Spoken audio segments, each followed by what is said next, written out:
헌정 사상 초유로 현직 대통령에 대한 체포영장이 발부되면서 12.3 비상계엄 사태에 대한 경찰 수사에도 속도가 붙을 전망입니다. 네, 현장에 취재기자 나가 있습니다. 윤웅성 기자. 네, 경찰청 국가수사본부입니다. 네, 대통령에 대한 체포영장 발부됐는데 공수처와 함께 수사하고 있는 경찰 특별수사단의 상황은 어떻습니까? 네, 일단 경찰은 공수처와 함께 체포영장 집행 시기와 방법 등을 논의할 것으로 보입니다. 앞서 공수처는 체포영장의 집행 시기와 방법, 또 경호처가 이를 막아설 경우에 어떻게 할지 등을 국가수사본부와 협의한다고 밝힌 만큼 이에 대한 합의가 진행될 것으로 보입니다. 특히 영장 집행 과정에서 경찰 기동대 협조 요청 등에 대해 공수처는 불가능한 문제는 아니라고 본다고 한 만큼 이 부분에 대해서도 어떤 결론이 나올지 주목됩니다. 앞서 경찰은 윤 대통령이 공수처에 출석하면 합동조사에 나서겠다는 입장을 밝혔는데요.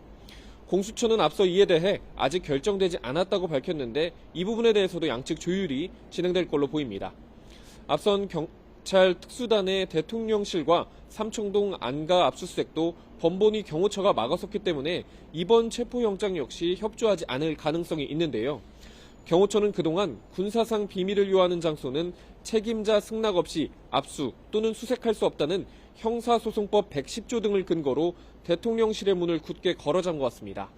반면 수사당국은 영장 집행에 법적으로 아무런 문제가 없다는 입장입니다. 경찰 특별수사단 관계자 역시 구체적인 대응 방법에 대해서는 말을 아끼면서도 여러 변수에 대해 충분히 검토하고 영장 집행을 준비하고 있다고 설명했습니다. 네, 만약 윤 대통령의 신병을 확보하게 되면 경찰 수사는 어떻게 진행되는 겁니까? 네, 윤 대통령이 내란 수괴 혐의를 받는 1.2.3 비상계엄 사태의 핵심 피해자인 만큼 경찰 특수단의 수사에도 속도가 붙을 것으로 보입니다.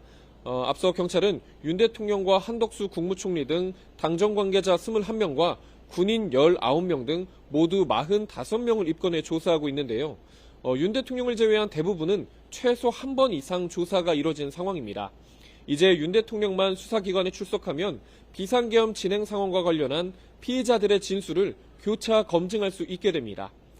끝내 윤 대통령이 자진 출석하지 않아 체포영장으로 신병이 확보된다면 수사기관은 48시간 이내에 구속영장을 청구하거나 석방해야 합니다. 현실적으로 체포영장이 집행된다면 이후 구속영장과 기소까지 이어질 가능성이 높습니다.